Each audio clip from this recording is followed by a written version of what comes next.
ልክ የኢህአዴግ ትሪክ አለች እነዛ ያደጉ ቤቶች ትሪክ አንድ ወረዳ ውስጥ ትሄጃለሽ እና እዛች ወረዳ ውስጥ ለምሳሌ 3 የስልክ መስመር ይኖራል እንበል ገጠር ወረዳ የቁጥር ጨዋታ አልኮንታይ ነው እና በአንድ አመት የሆነ ጥረት አድርገው 9 ያደርሱታል 9 መስመር ማለት ምንም አይደለም ኃላፊው እንዴት መግለጫ እንደሚሰጥ ታውቂያለሽ ጋዜጠኛ ደርሶ 9 ያደረስ ነው እኮ አይልሽም ሶስቱ የነበረው 9 ከሆነ ስንት ጥፍ አደገ ማለት ነው 200 ጥፍ አንድ 200 የስልክ ሽፋናችን በወረዳው 200% አድጓል ቁጥሩን ነው ጎላ አድርጎ ቢልሽ እንጂ 3 9 አረግ ነው አይልሽ ለምን 200% ሲልሽ በሚዲያ ሲነገር ኢትዮጵያ ገነት የሆነ ነገር ስለሚያስመስል በፐርሰንት ይነግርሽ እዛ ወረዳ ላይ ከ9 በሚቀጥለው አመት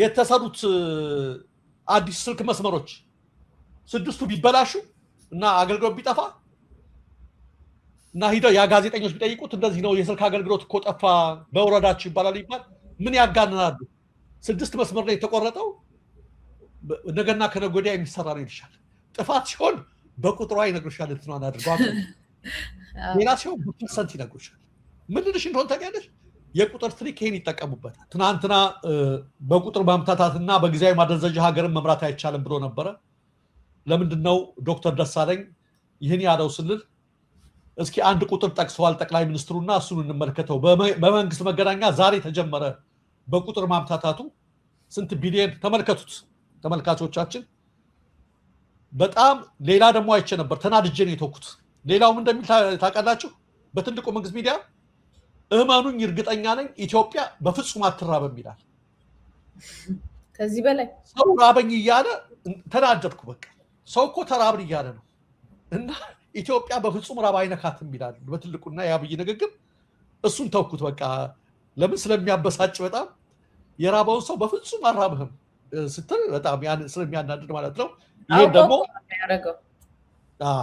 ይሄን ተመልከቱት ከ1984 ዓመተ ምህረት ጀምሮ እስከ 2000 ይላል ኢቲቪ እና ፋና ናቸው በትልቁ ያወጡት በ17 ዓመት የተገኘውን በእነዚህ ዓመታት በ17 የተገኘውን 11 ቢሊዮን ዶላር የውጭ ንግድ ገቢ ዘንድሮ በአንድ ዓመት ብቻ አግኝተናል ነው የሚሉት አንድ ተመልከቱ ጠቅላይ ሚኒስትሩ ወይ አይኪዋቸውን መመርመር አለባቸው ግንዛቤያቸው የሚያጠራጥር ነው አንድ የመጀመሪያ ውሸት ነው ቁጥር ውሸት ነው ሁለተኛ ተመልካቾቻችን አስቡት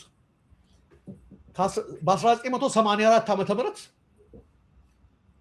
ማለት ቲፒኤልኤፍ ሲገባ ማለት ነው ነዳጅ 3 ብር ሲሸጥ ማለት ነው ተመልከቱ 6 እንቁላል 1 ብር ሲሸጥ ማለት ነው የሚነግሩን ጠቅላይ ሚኒስትሩ የዲግሪ ተመራቂ ቢኤ ተመራቂ ስለማስታወሳ 520 ብር ነበር መነሻ ያለ 520 ብር ማለት 10 ብር ዘርዝራችሁት 2 ቀን የሚቆዩበት ጊዜ 100 ብርማ ሳምንት የሚቆይበትን ጊዜ ነው ያ ጊዜ ማለት ነው ተመልከቱት እንትኑ እንደው እንትናቸውን እንመልከተው ብዬ ነው ዛሬ አንድ እንቁላል 13 ብር እንደሆነ ነው የሰማነው አሁን ካልጨመረ ከወራት በፊት አንድ ሊትር ነዳጅ 170 ብር 176 ብር ካለ እሱም ካለ ማለት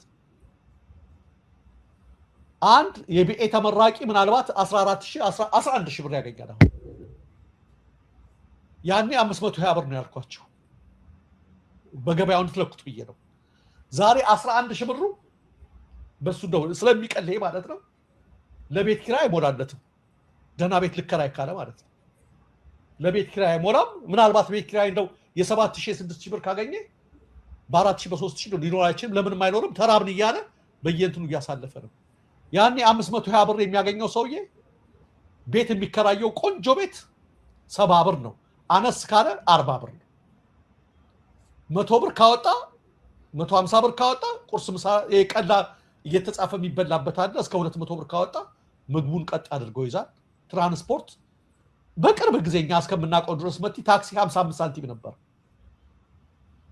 ምን ልላችሁ ነው ይሄንን የጠቅላይ ሚኒስትሩ የቁጥር ማደንዘዣ ትናንት ዶክተር ደሳለኝ የተናገሩት ማለት ነው ይሄን አሁን ለምንድን ነው የሚነግሩን ይሄ አሁን ይሄ 17 ቢሊዮን አገኘን አሉ ጠቅላይ ሚኒስትሩ ህዝቡስ ምን ሆነ መሬት ላይ ሪያሊቲውስ ምን ያሳያል? ከዚህ ከቁጥሩ ባሻገር ትናንት ደሳለኝ ያነሳው ጥያቄ ይሄ ከማደንዘዝ አልፎ ምን ሰራ? ህዝብ ራበኝ እያለ ነው። ህዝብ የምበላው አጣሁ እያለ ነው። የመንግስት ሰራተኛ ምሳ ሰዓቱን መስጂድና ቤተክርስቲያን ውስጥ እያሳለፈ ተሰልፈው ዳቦና ዘይት እየተቀበሉ ነው። ዱቄትና ዘይት እየተቀበሉ ዶሮ እየተቀበሉ ነው። ያለው ሁኔታ እጅግ አሳዛኝ ነገር ደርሷልና ይሄን ቁጥር መጥቀስ ምን ያደርግልናል ነው 17 ይሄን ቢሊዮንማ ባይሰበስቡ ይገርመን ነበር። የጨመራችሁት የግብር የግርግዳ የጣራ የምናምን ቢደመር እንደውም ተበልቶ ነው እንጂ ከዚህ በላይ መሰብሰብ ትችላላችሁ። ብዙ ነገር ልሰበስብ ይችላል። ነገር ግን ይሄን እንኳን ገንዘብ ሰብስባችሁ ከረሃብ ልታወጡ የበለጠ አስራባችሁት ህዝቡ። የኢትዮጵያ ህዝብ ካለፈው ጊዜ ከነበረውና ካሁኑ ብታነጻጽሩት አሁን ያኛው መናፈቅ ለምን መረጠ እንዴ? ያኮ ገነት ነበር ነው የሚሏችሁ ነጋዴዎች እኮ ሳይቀር እንዴ ቢዝነስ እኮ የሚጦፉበት ጊዜ ነበር እኮ። አሁን እኮ ሁሉም ቀጭ ያለበት ጊዜ ነው። ስለዚህ ምንድነው ምን ተፈጠረ? አንዱ ይሄ ነው። ሌላው የቁጥር ማምታቻ ያለው ደሳለኝ መቲ እኔ ጋዜጠኛ ሆኜ ካሁን በፊት ነግሬሽ ከሆነ ስሰራ ልክ የኢህአዴግ ትሪክ አለች እነዛ ያደጉ ቤቶች ትሪክ። አንድ ወረዳ ውስጥ ትሄጃለሽ እና እዛች ወረዳ ውስጥ ለምሳሌ 3 የስልክ መስመር ይኖራል እንበል ገጠር ወረዳ የቁጥር ጨዋታ እኮ እንታይ ነው እና በአንድ አመት የሆነ ጥረት አድርገው 9 ያደርሱታል። 9 መስመር ማለት ምንም አይደለም። ኃላፊው እንዴት መግለጫ እንደሚሰጥ ታውቂያለሽ? ጋዜጠኛ ደርሶ 9 ያደረስ ነው እኮ አይልሽም። 3 የነበረው 9 ከሆነ ስንት እጥፍ አደገ ማለት ነው? 200 እጥፍ። አንድ 200 የስልክ ሽፋናችን በወረዳው 200% አድጓል። ቁጥሩን ነው ጎላ አድርጎ የሚልሽ እንጂ 3 9 አረግ ነው አይልሽ። ለምን 200% ሲልሽ በሚዲያ ሲነገር ኢትዮጵያ ገነት የሆነ ነገር ስለሚያስመስል በፐርሰንት ይነግርሽ። እዛ ወረዳ ላይ ከ9 በሚቀጥለው አመት የተሰሩት አዲስ ስልክ መስመሮች 6ቱ ቢበላሹ እና አገልግሎት ቢጠፋ እና ሂደው ያ ጋዜጠኞች ቢጠይቁት እንደዚህ ነው የስልክ አገልግሎት እኮ ጠፋ በወረዳችሁ ይባላል ይባል ምን ያጋንናሉ? 6 መስመር ላይ የተቆረጠው ነገና ከነገ ወዲያ የሚሰራ ነው ይልሻል። ጥፋት ሲሆን በቁጥሯ ይነግሩሻል። እንትናን አድርጓል።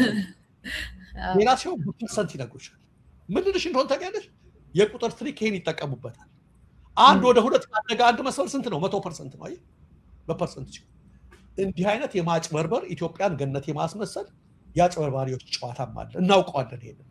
ለዚህ ነው ደሳለኝ በቁጥር በማደንዘዝ ማደንዘዣ በመውጋት ምልክት በማድረግ ኮሪደር መንገድ ምናምን በማለት አገርና ህዝብን መምራት አይቻልም ያለውና ይሄንን አሁን ትልቅ አጀንዳ ሲያደርጉት በጣም ገርሞኝ ነው።